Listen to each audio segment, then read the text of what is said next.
Hello friends, welcome to Watcher Planet. आज हम explain करने वाले हैं एक हॉलीवुड ड्रामा मूवी को जिसका नाम है ट्विस्ट बॉर्न। कहानी के स्टार्ट होते ही हम एक ओल्ड लेडी को देखते हैं जिसका नाम गेमा होता है। उसे एक फ़ोन कॉल आता है। फ़ोन करने वाले बंदे का नाम गोचको होता है। वो उसे फ़ोटो एग्जीबिशन देखने के लिए इनवाइट करता है। इसके बाद हम गेमा के हस्बैंड को देखते हैं जिसका नाम गैलियानो होता है। वो उसे गोचको के फ़ोन कॉल के बारे में बताती है। गोचको ने उसे फ़ोटो एग्जीबिशन देखने के लिए इनवाइट किया है। ये सुनकर गैलियानो थोड़ा सा सरप्राइज हो जाता है। वो कहता है गोचको अभी तक जिंदा है। इसके बाद हमें यहाँ पर पता चलता है उनका एक बेटा भी है जिसका नाम पिएट्रो होता है। पिएट्रो का अपनी मॉम के साथ रिलेशन ज़्यादा अच्छा नहीं होता, लेकिन गेमा उसे अपने साथ ले जाना चाहती थी। इसके बाद अगले सीन में हम देखते हैं गेमा पिएट्रो को लेकर उस सिटी में पहुंच जाती है जहां पर गोचको उनका इंतजार कर रहा था। फिर वो एक कैफ़े में जाकर लंच करते हैं। पिएट्रो आइसक्रीम खाने के लिए बाहर चला जाता है। तब गोचको कहता है पिएट्रो एक डिसेंट बॉय है। तब गेमा कहती है वो अपने फादर पर गया है। ये सुनकर गोचको थोड़ा स्माइल करता है। इसके बाद कहानी फ्लैशबैक में जाती है जहाँ पर हम एक यंग गेमा को देखते हैं और यहाँ पर यंग गोचको उसके साथ होता है। जब गेमा पहली बार इस सिटी में आई थी तब गोचको उसका गाइड था। वो वहाँ पर रिसर्च के लिए आई थी। उसे गाइड करने के लिए वो गोचको को अच्छा पैसा देने की बात करती है। ये बात सुनकर गोचको थोड़ा गुस्सा हो जाता है और वो उसे होर कहकर बुलाता है। गेमा ये सुनकर नाराज हो जाती है और गाड़ी से उतरकर पैदल चलने लगती है। वो गेमा से गाड़ी में बैठने की रिक्वेस्ट करता है। तभी स्नोफॉल होने लगता है और वो गेमा से कहता है तुम यहाँ पर गुड लक लेकर आई हो, क्योंकि ये इस सीजन का पहला स्नोफॉल था। इसके बाद वो डिनर कर रहे होते हैं। गोचको को गेमा से पहली ही नज़र में प्यार हो जाता है। इसके बाद वो अपने दोस्तों से उसे इंट्रोड्यूस करवाता है। यहाँ पर वो पहली बार अमेरिकन लड़के डियागो से मिलती है। ये दोनों एक दूसरे को पहली बार देखते हैं और पहली बार में ही इन दोनों की नज़रों में एक स्पार्क नजर आता है। फिर ये दोनों एक दूसरे के साथ काफ़ी ज़्यादा टाइम स्पेंड करते हैं। गोचको इन दोनों को नोटिस कर लेता है। डियागो गेमा से पूछता है क्या तुम्हारा कोई बॉयफ्रेंड है? गेमा कहती है कुछ साल पहले मैं एक रिलेशनशिप में थी, अब नहीं हूँ। लेकिन डियागो अभी तक सिंगल होता है। वो गेमा से सब कुछ छोड़ छाड़ कर भागने के लिए कहता है क्योंकि कल वो यहाँ से जाने वाला था। कल गेमा भी यहाँ से जाने वाली थी। फिर ये दोनों डांस करते हुए स्नोफॉल का मज़ा लेते हैं। इसके बाद गोचको अपनी बहन से मिलवाने के लिए उसे लेकर आता है। उसकी बहन ने अभी अभी एक बेटी को जन्म दिया था। गेमा उसे अपनी गोद में उठाती है। डियागो से पूछता है क्या तुम्हें बच्चे पसंद हैं, क्योंकि डियागो को बच्चे पसंद थे। इसके बाद गोचको डियागो और गेमा को अपने घर लेकर आता है।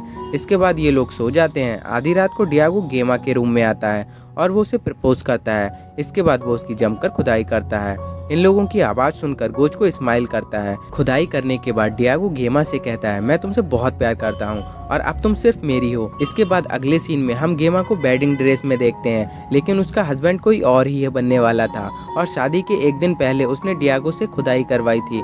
कुछ टाइम गुजर जाता है। शादी के कुछ दिनों बाद दोनों का डिवोर्स हो जाता है और गेमा अपने डैड के यहाँ वापस आ जाती है। इसके बाद हम देखते हैं डियागो गेमा से मिलने के लिए रोम आ जाता है। गेमा के डैड डियागो को देखकर बहुत खुश होते हैं। गेमा डियागो से कहती है तुम यहाँ नहीं रह सकते, मेरा अभी अभी डिवोर्स हुआ है। डिवोर्स की बात सुनकर डियागो बहुत खुश हो जाता है और वो गेमा से कहता है मैंने अपने रहने का इंतजाम कर लिया है। इसके बाद वो गेमा को अपने बचपन की एक चेयर गिफ्ट करता है। इसके बाद डियागो गेमा को एक बोट पर डिनर करने के लिए लेकर आता है। उसने इस बोट को गेमा की नेकेड फोटो से सजाया हुआ था जो उसने खुद क्लिक की थी जब वो उसके साथ इंटीमेट हुई थी। गेमा डियागो से पूछती है आखिर तुम अपना खर्चा कैसे निकालते हो, फोटोग्राफी से तुम इतना कमा लेते हो? डियागो गेमा से कहता है मैं वादा करता हूँ तुम्हारा हर दिन मेरे साथ एक पार्टी की तरह होगा। इसके बाद वो दोनों यहाँ पर गपागप करते हैं। फिर गेमा डियागो को बताती है जब हम दोनों पहली बार इंटीमेट हुए थे तब वो प्रेग्नेंट हो गई थी और वो बच्चा उसने खो दिया था। उस बच्चे में कोई भी हार्ट बीट नहीं थी। इसके बाद प्रेजेंट टाइम में गोचको गेमा से पूछता है क्या उसने कभी तुमसे कहा था वो तुमसे कितना प्यार करता है? गेमा कहती है कभी नहीं। तब गोचको कहता है लेकिन तुम दोनों उस टाइम एक दूसरे के प्यार में थे। इसके बाद वो लोग एग्जीबिशन देखने के लिए जाते हैं जहाँ पर पिएट्रो एक फोटो देखता है जिसमें किसी की नेक पर जलने का निशान था और उस निशान पर एक टैटू बना हुआ था। पिएट्रो गेमा से पूछता है क्या ये फोटो डियागो की है? तब गेमा कहती है नहीं, ये फोटो तुम्हारे डैड की नहीं है। पिएट्रो को ये बात सुनकर अजीब लगता है कि उसने डियागो को उसका डैड क्यों कहा। इसके बाद फ्लैशबैक में गेमा डियागो को अपने अल्ट्रासाउंड की पिक दिखाती है। डियागो वो पिक देखकर उस बच्चे का नाम पिएट्रो रखता है। इसके अगले दिन हम देखते हैं डियागो गेमा का फोटो शूट कर रहा था। गेमा बहुत जोर से उछल कूद कर रही थी। डियागो नोटिस करता है गेमा की टांगों के बीच से ब्लड आ रहा है। गेमा का मिसकैरेज हो गया था। इसके अगले सीन में गेमा हॉस्पिटल में होती है और वो बहुत ज़्यादा अपसेट होती है। डियागो उसे समझाता है कि इसका मतलब है ये हमारा पिएट्रो नहीं है, जब पिएट्रो को आना होगा तब आकर रहेगा। इसके बाद वो नए घर में शिफ्ट हो जाते हैं। फिर अगले सीन में डॉक्टर से हमें पता चलता है गेमा कभी भी मदर नहीं बन सकती। उसके एक्स काफ़ी वीक हैं, जिसकी वजह से उसका हर बार मिसकैरेज हो जाता है। डॉक्टर कहता है तुम बिना किसी बच्चे के भी अपनी लाइफ जी सकती हो। इसके बाद हम देखते हैं वो दोनों काफ़ी दूर एक बच्चा अडॉप्ट करने के लिए जाते हैं। थेरेपिस्ट उनका इंटरव्यू लेती है, आखिर वो बच्चा क्यों अडॉप्ट करना चाहते हैं। जहाँ पर गेमा कहती है वो डियागो को खोना नहीं चाहती। अगर वो डियागो को बच्चा नहीं दे पाई तो डियागो उसे छोड़कर चला जाएगा, क्योंकि डियागो को बच्चे बहुत पसंद थे। इसके बाद डियागो का इंटरव्यू लिया जाता है, जहाँ पर वो अपने पास्ट से जुड़ा हुआ कुछ बताता है। वो वहाँ पर बताता है उसे ड्रग्स की लत थी और वो कुछ क्राइम भी कर चुका है, लेकिन गेमा के आने के बाद वो बिल्कुल बदल गया है, क्योंकि वो उसे बहुत प्यार करता है। ऐसे ही कुछ दिन गुजर जाते हैं। फिर हमें पता चलता है डियागो के क्रिमिनल रिकॉर्ड की वजह से वो बच्चा अडॉप्ट नहीं कर सकते। ये सब बताते हुए उस थेरेपिस्ट को भी बुरा लगता है, क्योंकि वो भी चाहती थी गेमा और डियागो बच्चा अडॉप्ट करने के लिए बहुत ही अच्छे पेरेंट्स बनते। इसके बाद हम देखते हैं अडॉप्शन ना मिलने की वजह से गेमा बहुत ही ज़्यादा डिप्रेशन में चली जाती है और वो डियागो से कहती है तुम्हें एक दिन अच्छी लड़की मिल जाएगी जो तुम्हारे बच्चे की माँ बनने के लिए काबिल होगी। डियागो गेमा की बात सुनकर कहता है तुम ये क्या बकवास कर रही हो, हमें बिना बच्चे के रहना सीखना होगा, मैं सिर्फ तुमसे प्यार करता हूँ। इसके बाद हम देखते हैं ये दोनों गोचको से मिलने के लिए जाते हैं और वहाँ पर उसके फ्रेंड के साथ काफ़ी इंजॉय करते हैं। इसके बाद गोचको उन्हें एक मुस्लिम फैमिली के यहाँ स्टे कराता है। गोचको गेमा से पूछता है तुम लोग बच्चे का प्लान कब कर रहे हो। गेमा गोचको को बताती है मैं कभी मदर नहीं बन सकती। इसके बाद प्रेजेंट टाइम में गेमा पिएट्रो से पूछती है क्या उसे गोचको की बेटी पसंद है। वो मना करके कहता है उसे इटालियन लड़कियां पसंद हैं। कहानी फिर से फ्लैशबैक में जाती है, जहाँ पर हम कुछ लोगों को डांस करता हुआ देखते हैं। यहाँ पर हम फर्स्ट टाइम अस्का से मिलते हैं। अस्का को म्यूजिक में इंटरेस्ट होता है। वो बस में गेमा से मिलती है और उसे अपने पैशन के बारे में बताती है। उसे लंदन जाकर म्यूजिशियन बनना है और जिसके लिए उसे काफ़ी सारे पैसे चाहिए। एक्चुअल में गोचको ने अस्का को सरोगेसी के लिए मना लिया था। अस्का गेमा से कहती है उसे ये सब नेचुरल तरीके से करने में भी कोई प्रॉब्लम नहीं है। अस्का डियागो से खुदाई करवाने के लिए रेडी थी। गेमा उसकी बात को सुनती है और उसे पता चलता है अस्का डियागो में इंटरेस्टेड है, तो वो उसे मना कर देती है। लेकिन हम अगले दिन देखते हैं गेमा अस्का और डियागो को एक रूम में अकेला छोड़ देती है और अब उसे ये सब नेचुरल तरीके से करवाने में कोई भी प्रॉब्लम नहीं है। तभी गोचको गेमा से कहता है वो दोनों अंदर घपाघप कर रहे हैं और किस्मत हमारे मज़े ले रही है, हमें भी आंखें बंद करके एक दूसरे के साथ घपाघप करना चाहिए, पता नहीं कल हम जिंदा बचे या नहीं। एक्चुअल में गोचको स्टार्टिंग से ही गेमा को लाइक करता था, लेकिन गेमा डियागो से प्यार करती है, इसलिए वो गोचको के इस ऑफर को रिजेक्ट कर देती है और गोचको से कहती है तुम इतनी जल्दी नहीं मरने वाले। इसके बाद हम प्रेजेंट में देखते हैं पिएट्रो गेमा पर बहुत चिल्ला रहा होता है। उसे ये प्लेस बिल्कुल भी पसंद नहीं आता। वो गेमा से पूछता है वो उसके डैड के साथ ऑफिसर्स क्लब में क्यों नहीं जाती और ना ही उस सोसाइटी में रहना पसंद करती है। वो सिर्फ यहाँ पर डियागो के लिए आई है, ना कि अपने बेटे के लिए। वो डियागो के लिए बहुत ही गाली देता है। ये सब सुनकर गेमा कहती है तुम डियागो को एक बार अपना डैड कहकर क्यों नहीं बुला सकते। पिएट्रो ये सुनने के बाद रूम से बाहर चला जाता है। इसके बाद फ्लैशबैक में हमें दिखाया जाता है 1992 में यहाँ पर वॉर छिड़ी हुई थी। यहाँ पर हम डियागो को देखते हैं जो काफी घबराया हुआ था। वो गेमा को बताता है उस रात उसका अस्का के साथ कुछ भी नहीं हुआ था, लेकिन उस दिन के बाद से वो बहुत ही ज्यादा परेशान रहने लगा था। इसके चलते वो गेमा से भी दूर होता जा रहा था और वो गेमा से कहता है पूरी दुनिया नर्क बनी हुई है, वॉर की वजह से पूरे शहर में कर्फ्यू लगा हुआ था। फिर एक दिन गेमा देखती है डियागो चुपके से किसी के लिए खाना लेकर जा रहा है। वो उसे फॉलो करती है। इसके बाद वो देखती है अस्का प्रेग्नेंट है और डियागो उसके लिए खाना लेकर आया था।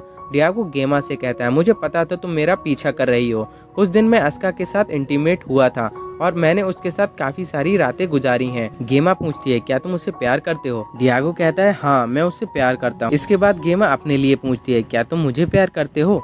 डियागो उसे कोई भी आंसर नहीं करता और वहाँ से चला जाता है। वॉर की वजह से वहाँ के लोगों की हालत काफ़ी ख़राब हो चुकी थी। डियागो अस्का के प्रेग्नेंट होने की वजह से उसकी बहुत केयर करने लगा था। वो उसके लिए खाना लेकर जाता है। गेमा को ये सब देखकर बहुत बुरा लगता है और वो उसे कहती है तुम अब मेरी बिल्कुल भी परवाह नहीं करते। गेमा अस्का के पास आती है। फिर अस्का उससे कहती है इस बच्चे का जन्म होते ही वो उसे ये बच्चा दे देगी। इसके बाद हम देखते हैं अस्का को लेबर पेन होने लगता है। उसके डिलीवरी का टाइम नज़दीक आ रहा था।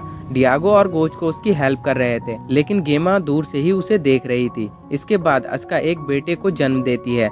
तब गेमा उसे पैसे देकर वो बच्चा ले लेती है उस बच्चे को लेकर वो रोम जाने की तैयारी करती है, लेकिन डियागो के पास पासपोर्ट ना होने की वजह से वो उसके साथ नहीं जा पाता और गेमा को अकेले ही जाना पड़ता है। वहाँ पहुँचने के बाद उसे एक ऑफिसर मिलता है जो गेमा को बच्चे के साथ अकेला देखकर उसे लिफ्ट देता है। ये ऑफिसर वही होता है जो प्रेजेंट टाइम में गेमा का हस्बैंड होता है। वो ऑफिसर उस बच्चे की काफी केयर करता है और गेमा भी उसे अपना बेटा मानती है। इसके बाद वो अपने डैड के पास आती है, जहाँ पर उसे पता चलता है डियागो मर चुका है।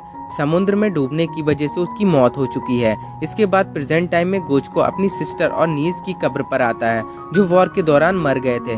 वहाँ पर गेमा गोचको से पूछती है, क्या तुम शादीशुदा हो?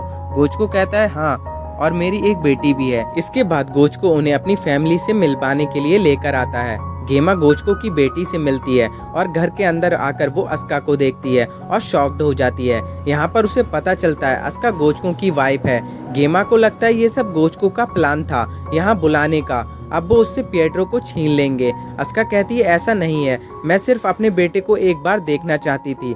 जब अस्का पिएट्रो को विंडो से देख रही होती है तब गेमा को अस्का की नेक पर वही निशान दिखाई देता है जो उसने फोटो में देखा था।